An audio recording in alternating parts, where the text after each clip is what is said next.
We've seen a lot of departures from the Obama administration as his second term begins. It's not unusual for that to happen with various White Houses. But leaving doesn't always mean going away. Labor Secretary Hilda Solis left her post earlier this week, but that doesn't mean you won't hear from her again. She was a frequent visitor to Washington Watch while in office, and so she joins us now for a look back and also look forward. Welcome back. Thank you so much. All right, then. So, first of all, glad to have you here. You always came on this show in terms of talking about labor numbers and things along those lines. What really stood out for you in the last 4 years serving as Labor Secretary?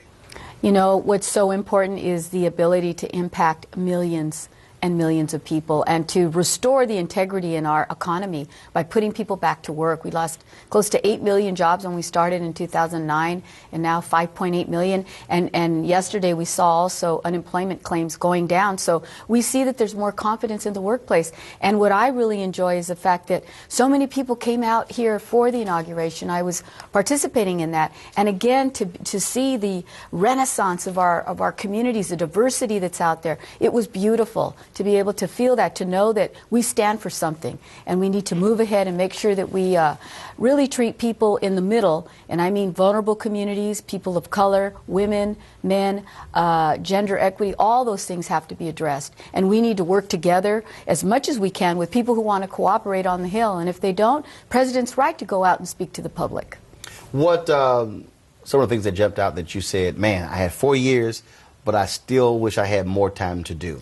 That was really important to you. I'll tell you, one of the things that has been an obstacle is trying to get our regulations through, and a lot of it has to do with the lobbying groups or the folks that are opposed to some of the reforms that we wanted to see happen to protect children in farm labor, which to me makes so much sense, trying to protect workers in hazardous conditions, really trying to go after those bad employers that really put people in harm's way and don't care about, they game the system. They don't care about making reforms or making it safe for their people to not get injured or be killed. I mean, construction industry, coal mine industry. So a lot of areas that we want to work with people, but please don't just come out thinking that all we want to do is destroy the economy because we're asking for enforcement. These are the laws. Nobody came here to create new laws necessarily. We want to implement the laws that are currently on the book and refine them, and you do it through regulation. As I said on the outset, you came on this show on many different occasions, and I was a huge critic of the administration for not getting more voices out there. I'm just the kind of person where I don't believe you always send your political voices out there, in terms of your senior staff. I believe you have to use Trade Ambassador Ron Kirk, who's also leaving, and EPA Administrator Lisa Jackson, who's also leaving. And so, as someone who's on the inside, was it difficult not being used on the national shows, not being a more forceful voice out there in the public? Because, look, obviously, female, Hispanic, critical demos for the president. You know, I'll be honest with you, the president has been superb in terms of working with some of us, and I will say some of us, meaning myself, because I was allowed to do many things that I know would have never happened, and carrying out campaign efforts to educate our workers, especially vulnerable immigrant workers coming from Africa, coming from the Caribbean, coming from Latin America, who didn't understand what their rights were, to be able to translate that into their languages and pushing out almost like an educational campaign. I had a lot of flexibility to do that, and was able to travel with him on many occasions and really got to know him. And I can tell you, in his heart of hearts, he's a very sensitive man, very smart, and also very much, how could I say, open about expressing what he would like to see done and allowing for other voices to be heard in front of him. And to me, that is very important for people to understand.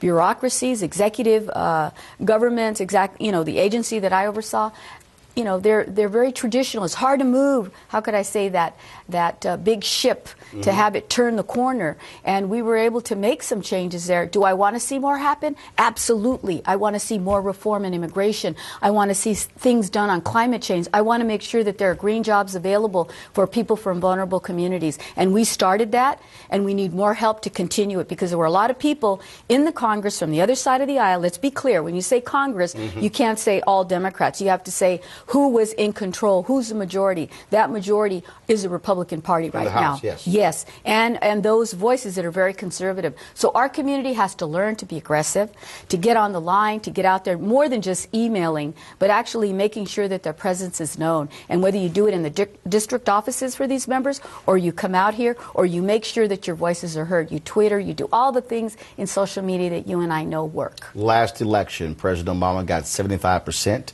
of the Hispanic vote, 93% of the black vote. Right. And those two groups are going to be the dominant minority groups. We're moving to the point where we're becoming a majority-minority country. So let's deal with this whole issue of black-Hispanic relationships. What do you see that needs to happen for these two minority groups to take advantage of their size, right, of their growing power, to actually get a larger piece of the pie versus the two of them fighting over crumbs? Right. I'll tell you, something I saw demonstrated out in Alabama was our civil rights leaders, African American, union leaders, Latino leaders, faith-based leaders, all coming together and coalescing around issues regarding voting rights and immigration. Actually, I was a part of a tour that we actually were walking in Selma, Alabama, leading up to all of that. And the beauty of that is that it's happened in different parts of the country, but we don't get a lot of publicity, and we need to focus on building those kinds of coalitions. Those things work. And I believe that if we say it's about civil rights for everyone, good pay, job security, access to higher education, good health care, good living conditions so you can acquire property and a house, those are values that all of us care about. Latinos, Hispanics care about that just as much as any other group, just as much as any other American. What's next for you? So for me, sticking around D.C., you go back to California? Sticking around a little bit here, and then eventually hoping to get back. And I will continue to be a voice. And I have made myself available to those that want to hear what I have to say. Staying in politics, or are you looking at private sector? I would do both. I would look at both, whatever option. So I'm exploring right now. But so right now you're just sort of just hanging tight, saying, all right, let me see what's happening. Let me see what I want to do. Exactly. But as you said earlier, Latinos and African Americans are crucial in what happens to the future of this country, because we are going to be job creators. We're going to be the economic engine. No matter what happens, we will be the labor force. We will be the consumers. We will be the folks that big major marketing firms are going to want to target to see how they can access that potential of $1 billion or $1 trillion that we contribute to this economy. Well, as I said, you are very strong, a strong voice in the administration on labor. We always enjoyed having you here, and I'm certainly sad to see you go. The country is as well. And so, again, congratulations on the 4 years, and we'll see what happens next. Right. Thank you. All right. Thanks so much. Folks, Secretary Hilda Solis.